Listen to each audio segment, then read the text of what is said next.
मी शिवाजी लावण दैठणे गुंजाळ. माझे 1800 झाड आहेत रेड डायमंड जारवी नर्सरी मधून. आणि किती महिन्याचं झाड आहे हे? आता 10 महिने झाले ना. आणि कुठून आणलेलं आहे रोप? हे जारवी नर्सरी गुजरात. ओके.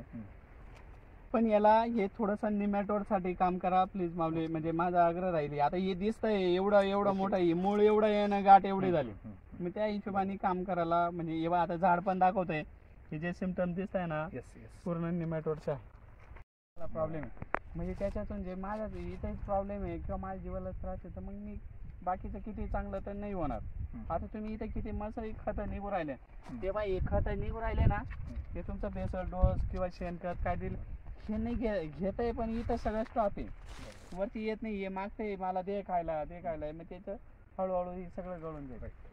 आता हे पाहिजे खत, हे मुळातून अपटेक नाही होते. आता हे स्पष्ट गाठी दिसते ना. विषय इकडनं उचललं जातं इथपर्यंतच राहतं, ते स्टॉप होऊन जातं, झाडाला वर काहीच भेटत नाही.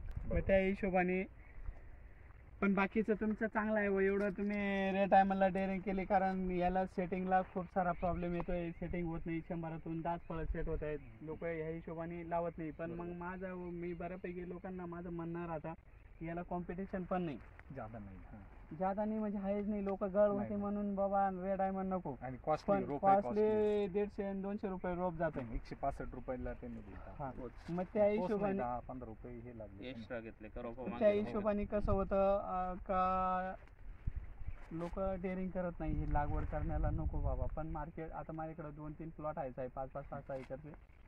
का त्यांचं 15 एकरमध्ये जेवढे पैसे होते तेवढे 5 एकरमध्ये पैसे होते. म्हणजे त्यांच्याकडे 20 एकर आहे, पण 20 एकरतून 15 एकर रेड डायमंड आहे आणि 10 एकर दुसरा आहे किंवा 15 पिंक तैवान, 15 एकर VNR, असं मिळून सगळं 15 एकर ते 5 एकर आहे. एवढे पैसे एका 5 एकर मध्येच होते. पण त्यांना ती जजमेंट जमली. याची ना बऱ्यापैकी विगरवर असते. ती विगर जर तुम्हाला मेंटेन करता आली तर तुम्ही याच्यात सक्सेस आहे.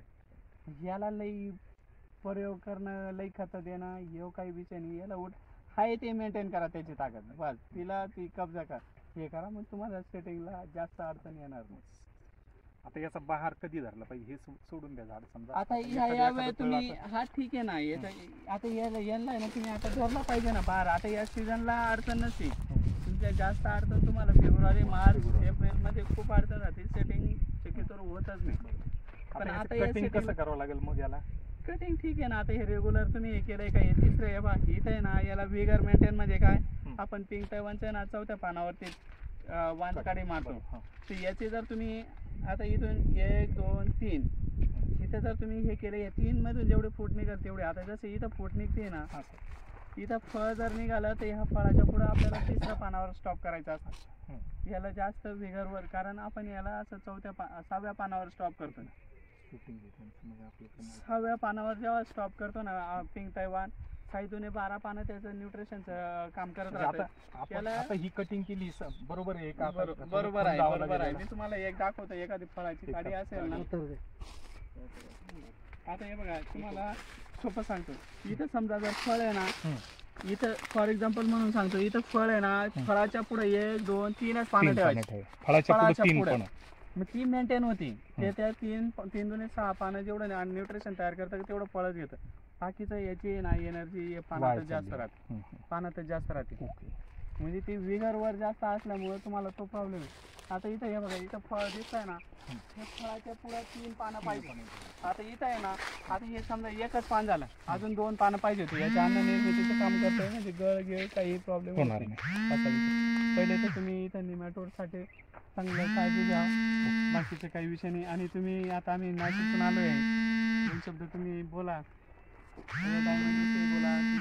बोला तुमचा अनुभव काय? शिवाजी लावण माझी 1800 झाड आहे रेड डायमंड.